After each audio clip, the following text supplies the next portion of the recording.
A pleasure, it's me all at last, and welcome back once again to video games that are totally awesome.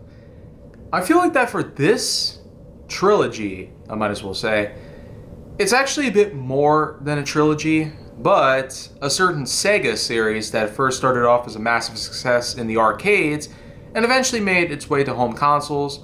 And while it is still around in some arcades that I've been to over the years, the House of the Dead, one unique rail shooter series that situates in the zombie apocalypse, much like many other things I've talked about. There was Dead Island and Dead Rising, but now we get to another certain zombie series that I remembered pretty well over the years. With the House of the Dead, you had multiple games put into it. At first in 1996 with the first House of the Dead game, which is what we'll talk about for today, the House of the Dead Part 1, developed by the likes of Sega AM1 or Sega AM Research and Development Number 1, and Sega themselves had also published the game. Takashi Oda was of course the one who was directing the game itself, and Tetsuya Kawauchi was responsible for composing the in-game music.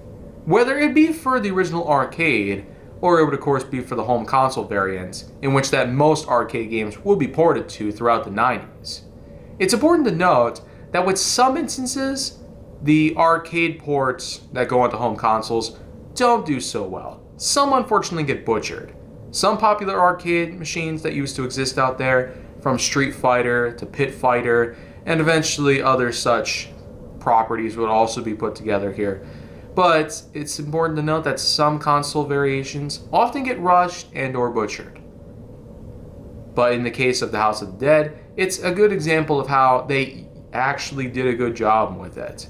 Something that will happen a lot nowadays. If arcade machines ever got adapted into console games, and I'm sure they would know exactly what they're doing, why would they want to do something stupid like they did back then?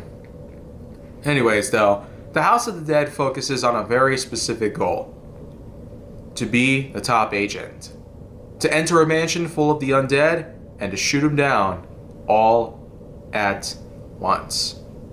The Sega Model 2 arcade hardware, which originally encompassed the likes of the House of the Dead's game, from its plot and storyline to its unique control of operating with guns.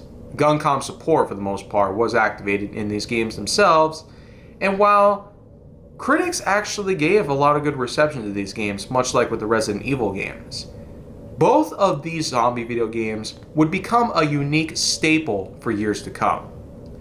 You could think of them sort of like brother and sister series, as I've mentioned with other things in life.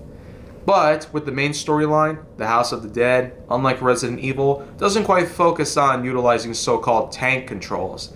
Instead, it's more of the rail shooter design where you have to aim and shoot at the arcade machine, and often with console variations of House of the Dead Part 1, such as on the Sega Saturn, you'd have to move a cursor on the screen with the D-pad and then fire with the button in order to successfully make your way over to the next screen worth of enemies.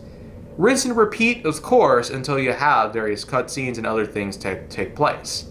The gory aesthetic, of course, was probably one major strength that was put into the House of the Dead games, as expected with any sort of zombie game or zombie games as a whole that would often feature gore, which by the early to mid-90s wasn't exactly all that common, but by the end of the 90s, when gore started to get more and more common after the controversy surrounding Mortal Kombat came and went, it was one of those instances when the government got involved, tried to shut it down.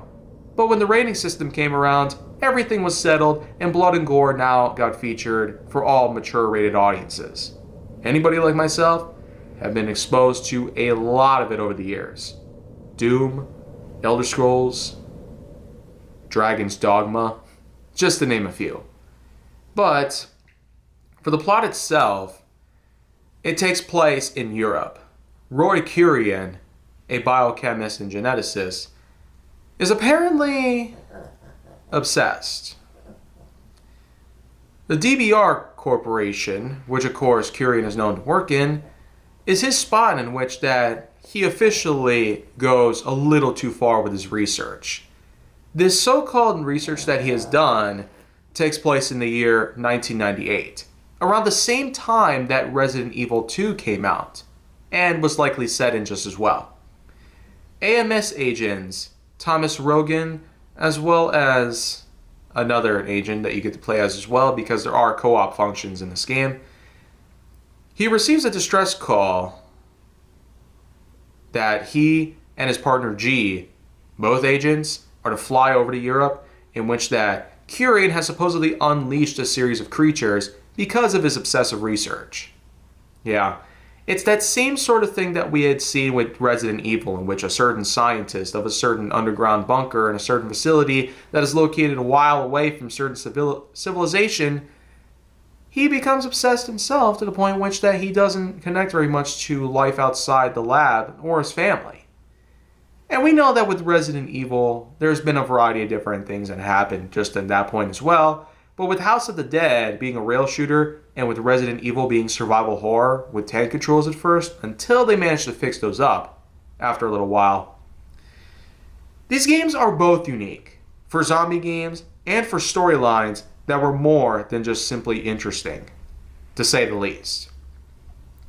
But battling through the zombies, through a giant mansion, and through the corporation of DB Art itself, well, the thing is that, well, while the likes of these zombie shooting techniques do give us a bit of monotony in and of itself, kind of like the beat 'em up elements, rail shooters don't exactly offer a whole lot of function for us. There's no bonuses that come around unlike some rail shooters we've seen, like Let's Go Jungle, for instance, or Let's Go Island. The thing is that the likes of rail shooting back in those days, in the 90s especially, it was a bit common for arcades to have those. But at the same time, they didn't offer a lot of variety in terms of function. Unlike with some modern rail shooters that we played over the years, they didn't exactly have a lot for us to work with. It's not like how today, you could have so much to shoot at, not just the enemies, but also to gather bonus points. You could shoot at whatever things fly across the screen. Sometimes they might have bonuses themselves that can move pretty fast, and you have to get to them in time to beat your opponent.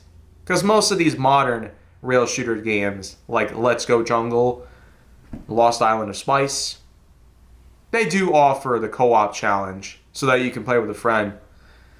But in the end, though, with the likes of House of the Dead Part 1, all we have here are two agents going up against a scientist. And well, there are, believe it or not, different endings, which mostly happens by the different types of scores that can take place. The so-called normal ending, as the developers of AM1 have put together, where Sophie becomes reanimated and becomes a zombie.